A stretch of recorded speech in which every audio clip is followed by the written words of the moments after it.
Have you worked a ton of hours and weekends on your business, but feel like you're spinning your wheels and nothing's improving fast enough? Or maybe you're wanting to take some days away from the business, spend some more time with your family, but you feel that the business is going to crumble without you. Today, I bring an expert, author, and speaker that is here to help. Rob Dube is the co-founder of ImageOne, and now teaming up with EOS founder Gino Wickman, Rob has started on an exciting new chapter, co-founding the 10 Disciplines and co-authoring their newest book, Shine. Welcome to Driven to Win. This is the show for entrepreneurs who want to win in all areas and aren't afraid to do the work to get there. I'm your host, Chaz Wolfe. My mission on this show is to help entrepreneurs learn to grow and win in all areas. In this episode, we discuss a better approach to running your business than the nonstop hustle culture that you see on social media, Rob's tips to pull your drive to win and succeed from a place of peace instead of chaos, and how to leverage the 10 Disciplines framework to create more time and freedom in your business and life. If you want to know how to win in your business while taking off 130 days every year, keep watching. Hey, Kings and Queens, Chaz Wolfe. I want to talk to you about something that's super important to me.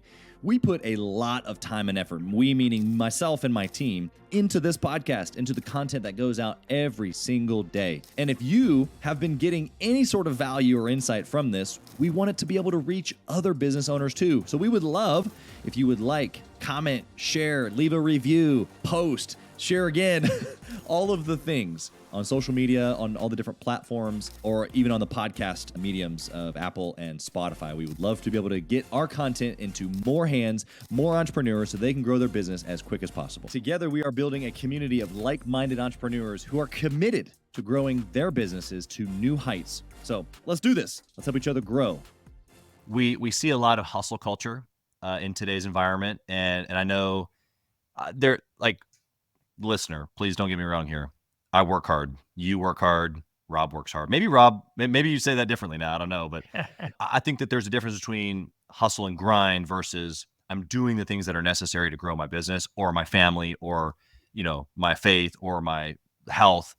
There's a certain work ethic that I'm very much in tune with. However, there's a different approach that I think that you have that might be beneficial or maybe even more peaceful to the listener. Just what do you think of when you hear hustle culture? For those listening, you know you best.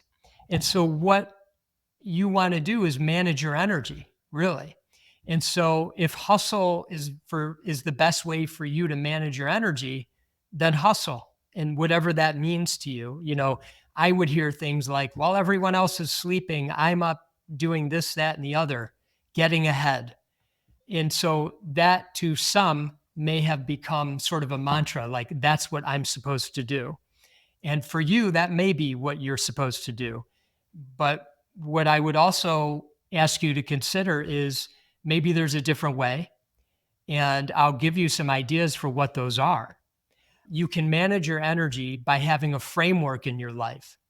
And when you have that framework in your life, you get something that's very important to you, which is your greatest asset that you have, which is time.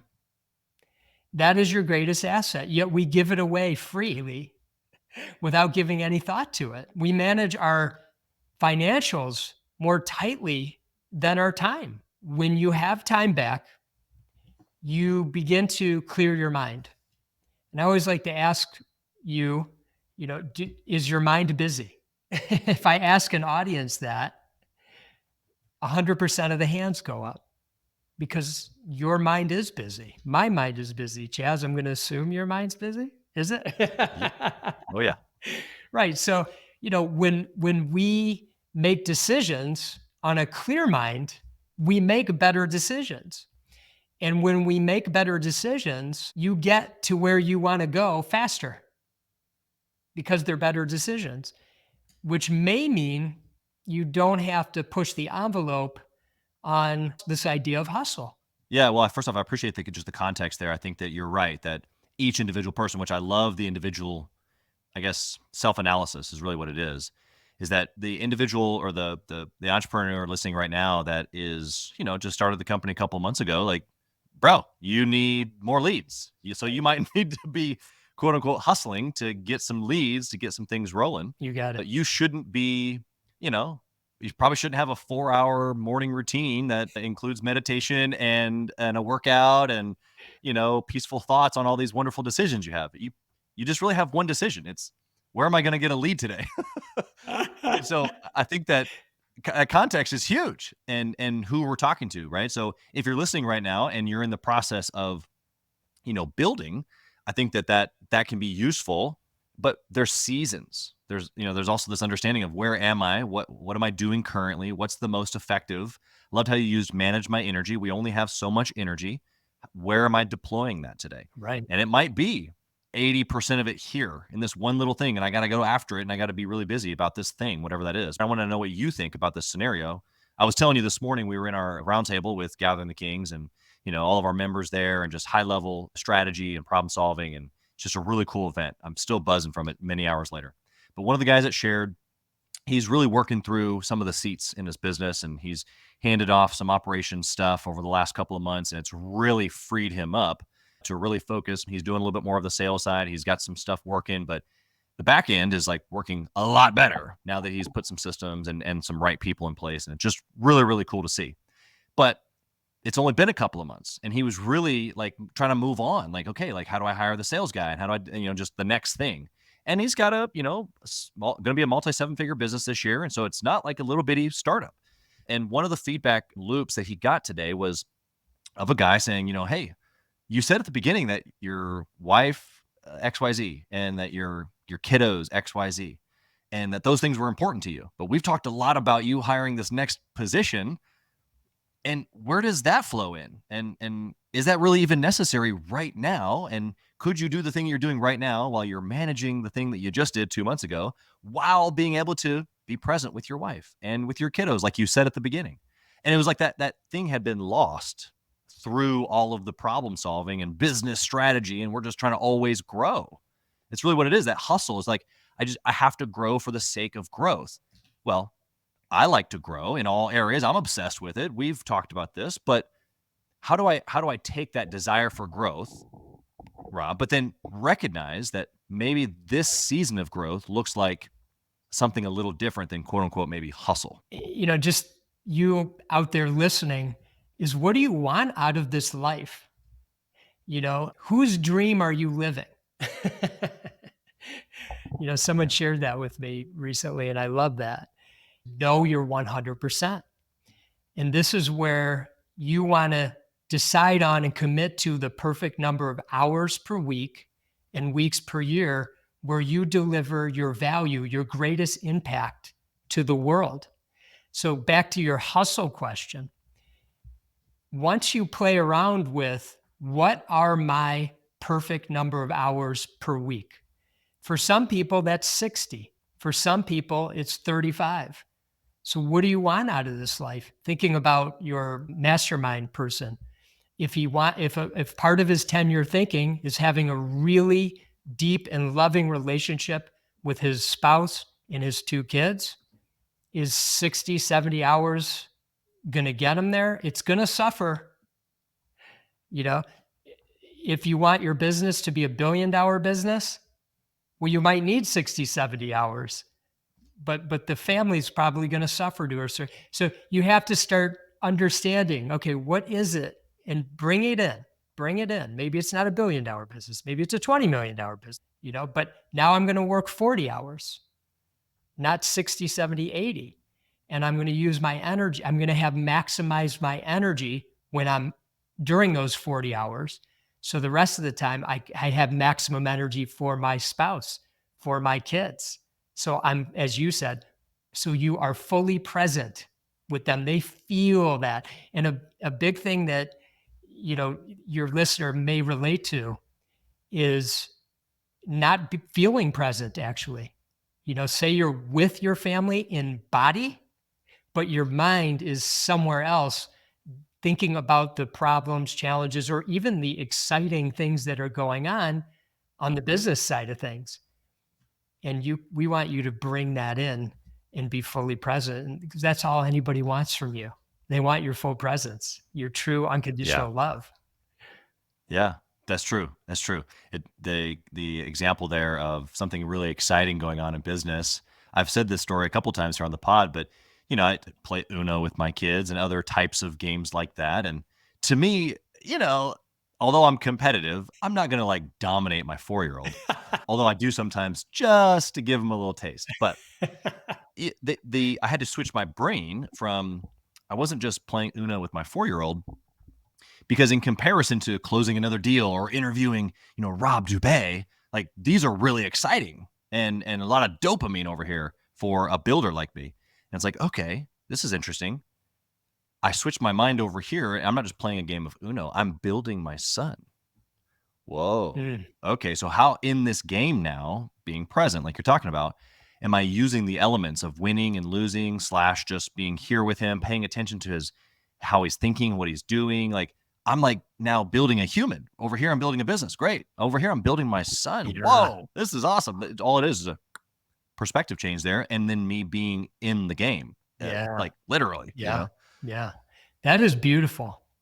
Really, it is. And I've never heard it said that way, but I think for those listeners out there that have kids, you really are building them up just through your presence, and you can reframe your mind the way Chaz is sharing his story. Yeah, I want to cap this off before we move on to the 10 disciplines in a little bit more detail. We talk a lot in Gathering the Kings in the community, of course, here on the show around the exceptional life. And we've defined that as winning in all areas. And so what I find though is that a lot of people are winning, or they maybe feel like they're winning, but it's from a place of chaos as opposed to like having that drive that comes from like more what we're talking about, like a place of peace. And so how would you subscribe, or not subscribe, but how would you prescribe the recipe of winning or creating a drive to win from a place of peace rather than a place of chaos? There's a lot to that. It has a lot to do with being really clear about who you are and why you're doing what you're doing in this life. You want to win in all areas of life, and you're not going to. I'm sorry to send you the news. The universe has a way of, messing with our grand plans, but that's not losing.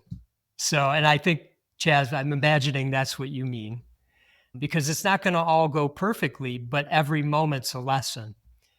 When we're in chaos, I'm hesitant to make a judgment on that because every single person is their own unique situation, their own unique being. My sense about chaos is you're not peaceful. You don't feel clear. You're a little anxious or maybe out of control to a certain point. That's just these are the ways that I connect with chaos. And what I think you want is some peace, some clarity. And that begins with having a strong framework or foundation in how you live your life, which we're going to talk about with these 10 disciplines, because that is what that is. And from there, now you have time, which I mentioned earlier, and then you have a clearer mind, which I mentioned earlier. And then you start to recognize when chaos is ensuing and you stop it. Part of it is you are visionary, you make a difference in your industry, in the world in general. You're the workers, the doers, the get crap done people. But the curse is, you're leaving a black trail behind you with your chaos. And you're making the people around you, not just at your company, but those that mean so much to you, which could be, if you're married, spouse, could be, significant other, whatever, kids, you're leaving them a little shooken up, and they can't keep up with you because you're in a small minority of the world, very small minority. And so you have to recognize that part of you. And once you start to bring awareness to that, you can make adjustments, like that moment between stimulus and response that you and I were talking about earlier. And you start to make those adjustments, and that starts to bring some peace and reduces the chaos. And you start to notice, now this is where you're headed with your framework. You start to notice when you're making decisions from love or fear. Most of your decisions are being made from fear. As I mentioned about that, whose dream is this anyway? if that's the way you're playing, in other words, you're seeing outside successes. Like let's say you are in a particular industry and there's a couple of entrepreneur companies that you look to like they're perfect. That's the bar. That's where I want to get to. And you're killing yourself getting there because you think there's some payoff to get there. Those could be fear-based decisions for you because in reality, you might not want to be that kind of company. You might, with your 10-year thinking in place, you might actually want to have a different type of company that brings you peace, yet still brings you the type of success you actually desire, not the success you think you should be desiring. And So good. I'll state the obvious for you out there. You know that all the stuff that you're accumulating is meaningless. Nobody cares about your house and your car and your trips and all that kind of stuff. They don't care. You think they care, but they don't. They care about you and what's inside and that you're a good human being. And then the rest, go get it, by the way. I want you to have a nice car. I want you to have a nice house and all the things that financial success comes with. And I believe this would be part of your mastermind, Chaz, I imagine, Oh yeah. because that just all comes as a result. And congratulations on being the small minority of the world that has those comforts. You've earned them. And when you look at it through that lens, you can keep that drive because now you know how to manage it. You begin making your decisions from love, which means they're coming from your heart, which means they're aligned with the way you want to live your life with that 10-year thinking, which means you will have inner peace and the chaos is subdued, even when challenges happen, because they will, whether that's within your business or in your non-work life, but you will be better prepared to make your way through them with peace. Let's get into the nitty-gritty here because we've alluded to these disciplines. Yeah. You have written an incredible book. It's called Shine. You've co-authored it with Gino Wickman, and this is I mean, I've just like spent time in these here. I've seen pictures of my friends on a plane reading your book, and so I'm not only honored that you're here again, but that we get to like dissect these with you with the author. So give us the 10 disciplines, and I want to like dissect maybe one or two that you think just are really hit home for the listeners here today. Sure. 10-year thinking. It's the first one. And I would say you might think it's the most important, and you would be right if you did. And this is where we shift our mindset from short-term thinking to thinking in 10-year timeframes. And when you get really clear about what your life looks like 10 years from now, how you imagine it. This isn't goal setting. It's just imagining what your life looks like. You align your actions today with that. You're asking yourself, what do I want?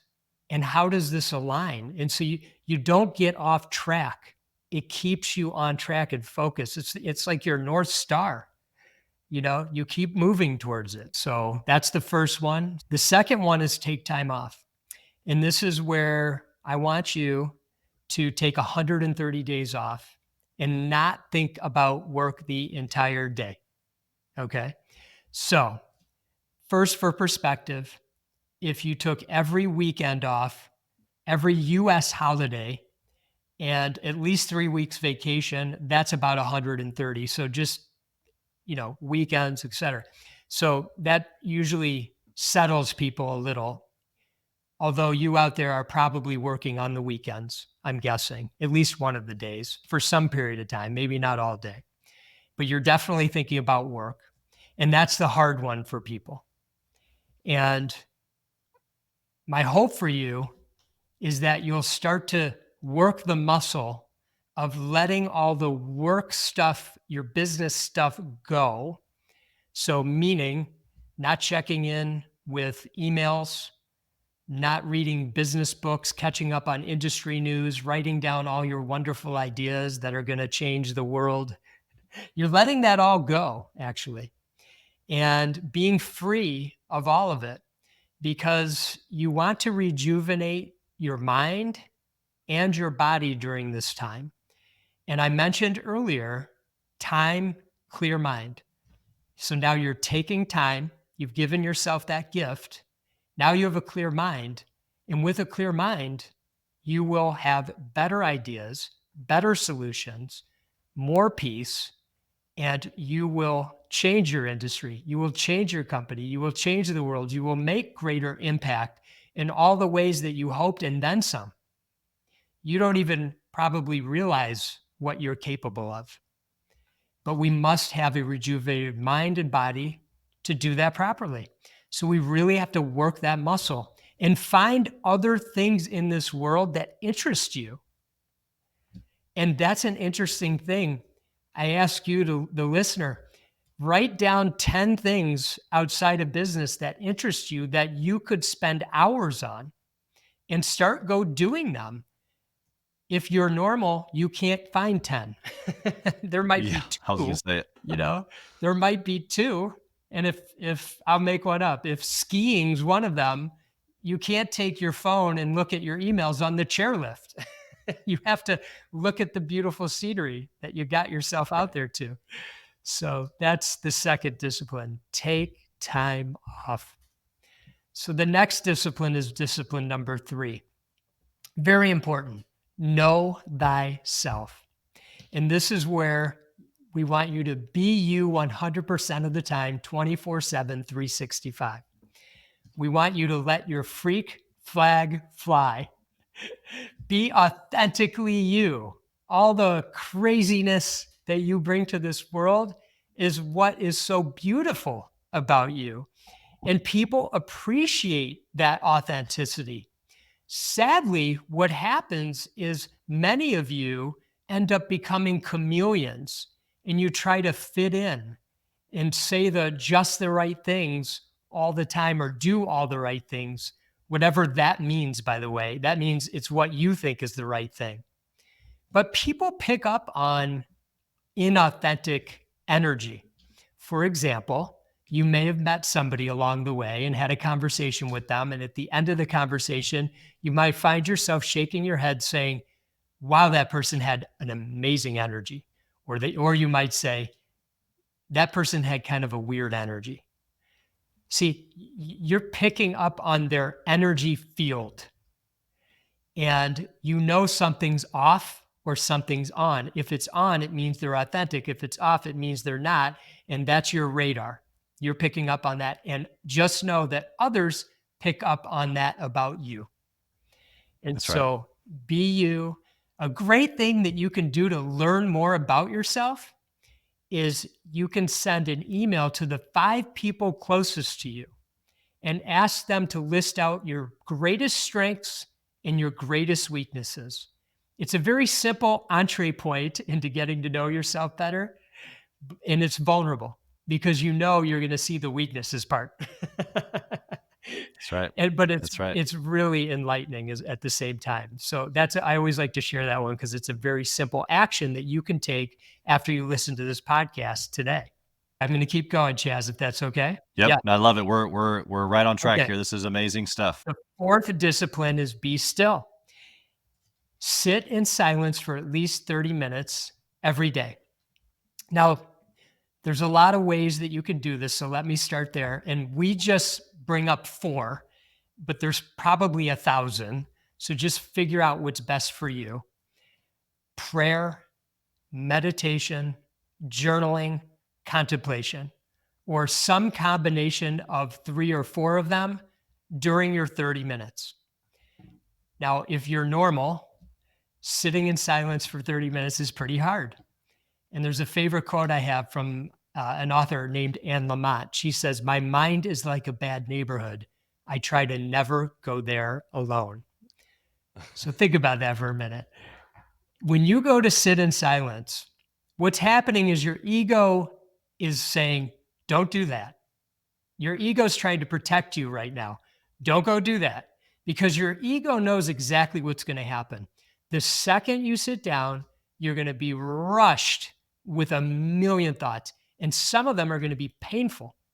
They're going to be work-related thoughts that you don't feel like thinking about or dealing with. It could be personal stuff, inner work stuff that you don't want to think about. Could be things about the world that you just want to ignore. But we must allow them to surface so they can release. And that's where you get a clearer mind.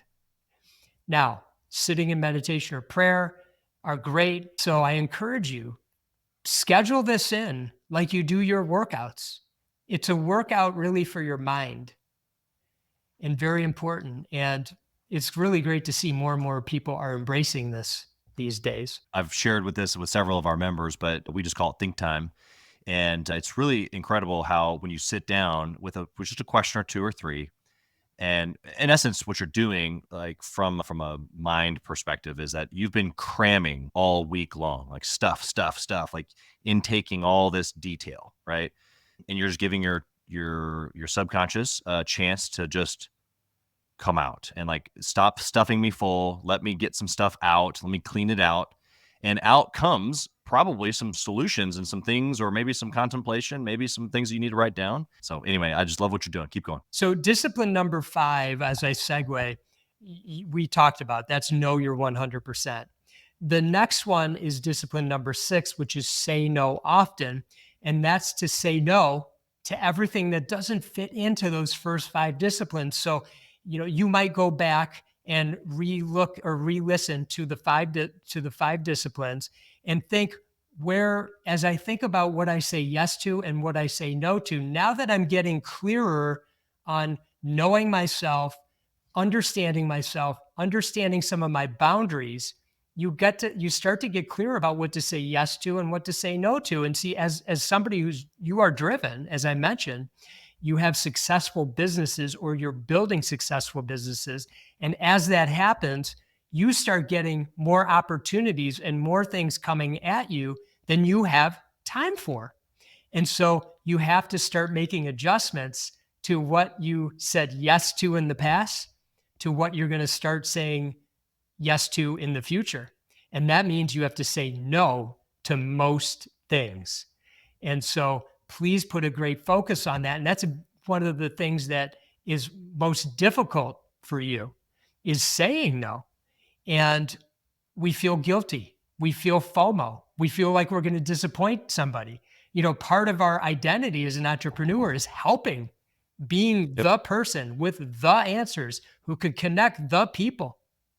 But we can't do it all, and we don't have time to do it all. So you can say no in a really graceful way. You can provide them an alternative source than you. It only takes like an extra couple of minutes usually, but it frees up a lot of time for you to focus on how you can make greater impact. And that's what I always hope for you, is that when you're making these decisions along the way, that you're realizing the reason I'm doing this, I'm sorry to disappoint this person, but it's because I need to make a greater impact than that's going to make. And so say no often. The next one, discipline number 7, is don't do $25 an hour work, and never do anything that you could pay somebody $25 an hour to do, or anything below your pay grade. So I expand on it there as you continue to grow, depending on where you are in your journey. So, $25 an hour work are things like actually checking your email, scheduling your calendar, scheduling your travel, doing administrative work, expense reports, things like that. That's $25 an hour work. Now, some people you might be saying, yeah, but I'm not above that work. I'm not going to have somebody check my emails. That's ridiculous. Well, first of all, there are people out there that want to do that work, and they actually love doing it. And actually, they're way better than you are. Do you have 500 emails in your inbox, 200, 100? They'll keep your inbox clean. You'll be responding to people. They'll be responding to people on your behalf. You'll be way more on top of your game, and you'll have your time back again to do what? To make greater impact in the world. And guess what? You'll be doing it with greater peace. Now, as we take this further, I encourage you to take your annual compensation and figure out the number of hours you're working per year and divide those number of hours into your annual conversation so you can see where your actual hourly rate is. And then make a list as you go through your next couple of weeks of all the things that you're doing that are below your hourly rate, and start to make a plan for how you can actually begin to delegate anything below your hourly rate. Because imagine if you were doing things all the time that were actually equal to what your hourly rate is. How much more successful would your business be? A lot more successful. And then your compensation will go up, your hourly rate will go up, and you just keep that method going as long as you go. So that's discipline number 7. Discipline number 8, prepare every night. Simply before your head hits the pillow every night, just document the next day's plan. It only will take you 5 to 10 minutes. Look at your schedule for tomorrow. Write it down. I'm a big believer in actually writing.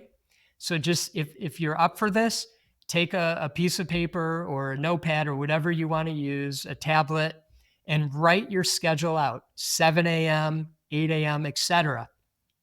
Look it over. You're done. Go do the rest of your evening. Go to bed. While you're sleeping, your subconscious is going to go to work. You mentioned subconscious earlier. I love that you did that. You're going to wake up in the morning. You're going to be really clear about what your day looks like because you baked it in your head before you ended for the day. And you're going to notice that you have a new solution to a challenge you've been dealing with, or something you want to say in a presentation later on that day that you hadn't thought about before. And where that genius came from was your subconscious. You set your subconscious up for success while you were sleeping. So simple. Prepare every night. Amazing. So many people do not do this. It absolutely amazes me. So I hope if you're not doing it, I hope you'll start. Discipline number 9 is put everything in one place. So simply stated, pick the one place that you're going to capture every idea, commitment, thought, action item, and promise as you go through your day. Some people go old school. Gino Wickman uses a yellow legal pad with a good old-fashioned pen. I use a tablet called Remarkable. Some people type in notes on their laptops or their phones or whatever. I'm for all of them. You pick the one that feels best for you, but make it one place. And what happens is, at the end of your day, you know where everything is. Nothing gets lost. Many of us think we're organized, but we're actually letting people down because we're forgetting things. We have things in different places. But when you have it in one place, you know exactly where to go for all of it. Another added benefit that I encourage you to do is when you start to notice as you go through your day, you're going to have ebbs and flows. Your energy is going to be high at certain points. It's going to be lower at certain points. Notate on your one place the time and what emotions and or feelings you were having. And you may start to notice different themes that go on. So for example, a simple one that I can use is maybe an hour and a half or 2 hours after lunch, your energy seems to fall. Well, maybe you need to look at how you're fueling yourself nutritionally at lunchtime. Maybe in meetings, there's a certain team member or employee that sometimes says something that gets to your edges. And you might notice that better when you have that notated, and then you can make that adjustment and change that response in that moment between stimulus and response. So that's a way of taking that one deeper. And then I'll finish with discipline number 10, which is be humble. And this is just where we want you to view yourself as an equal to every other person on this planet. Humility, and I know you know this, Chaz, and you're doing this in your mastermind, and all you in the mastermind and you listening, I have a feeling you're like, yes, of course. So thank goodness for that, because we all know together collectively that being humble is a strength. It's not a weakness.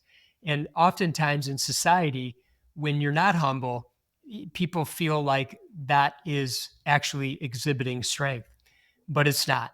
And people want to be around other humble people. And when you're around other humble people, life's just better. It just is. It's just so much nicer. And I never met somebody who was humble who didn't have a daily intentional practice of gratitude. So wherever you might rank yourself, and I encourage you to do this as an exercise, imagine imagine a line, and on one side of the continuum is arrogant and on the other side is humble. Just put a tick mark somewhere on that line and notice where you line up. And notice through expressing gratitude, that intentionality, maybe you move that tick mark a little bit closer to humility. So those are the 10 disciplines that help you manage and maximize your energy so you can make a greater impact in this world and actually do it with some peace. It's a framework, it's a foundation. And when you have a strong foundation, that's what leads to that greater peace. Yeah, first off, the listeners should be writing these things down. They should be ordering your book. We'll give them a link in the show notes to be able to do that. Yeah. But all of those things are incredible. Rob, you've been sensational here today. I want to give you a last opportunity here to impart some wisdom. I mean, you've got an audience of entrepreneurs. We talk about the exceptional life. I defined what this was earlier, winning in all areas. What would you say? What was your last little piece of parting wisdom so they could go live the exceptional life, win in all areas, follow these disciplines? What would you say that they need to do? You've heard today how to build a framework or a foundation in your life. That's a starting point. You've learned how to manage the idea that you're driven, how to manage that part of you, which helps you now make your decisions from love instead of fear, from your heart instead of your ego. And this is how you maximize your energy, which you mentioned earlier, how important that is. How you make a greater impact in this world. That's what you are here for. And do that with inner peace. And so that's my imparted wisdom. I hope it lands somewhere in a positive way. Yeah, that's good. So good, actually. And so, Rob, thank you for being here. We just appreciate not only just the wisdom, but just, again, your humility. It has been an absolute pleasure. I look forward to just staying connected with you and, of course, all the things that you have got going. We'll put a show note as far as a link to get the book, but tell us just, 10 seconds, 20 seconds on Shine, where they can find it. How can they get more information? Yeah, Shine would be at any of the booksellers, so all of them. And you can learn more about everything we talked about today at the10disciplines.com. It's all right there. There you go. If you're interested in more information from Rob, it'll all be in the show notes. We appreciate you listening. Rob, thanks for being here. Blessings to you and all that you touch here in 24. Thanks for being here. Thank you, Chaz. I appreciate you, and much love to everyone listening today. Thank you for listening today. I hope that you were able to pull out a few nuggets to go apply into your business right away. More importantly, though, I hope that you're realizing that it takes more to be successful than just being by yourself, doing it all on your own, carrying the weight all by yourself. What I have realized, not only in my own journey from multiple businesses and multiple different industries, and now interviewing over 200 or 300 other very successful 7, 8, and 9-figure business owners, is that it's tough to do it alone. And so Gathering the Kings exists to bring together successful entrepreneurs. In fact, we are putting together 1,000 kings, specifically who are grateful but not done. We're intentionally assembling kings who fight tooth and nail for their business, family, and communities. And here's what we believe, that in the pursuit of excellence in those areas, that it ignites within us the responsibility to govern power and forge a lasting legacy. So if that relates and resonates with you, and you know that you need people around you, sharp, qualified, other very successful business owners, I want you to go to gatheringthekings.com. I want you to take a look at what we're doing and see if it makes sense for you to be part of our pursuit to 1,000 kings. Talk soon.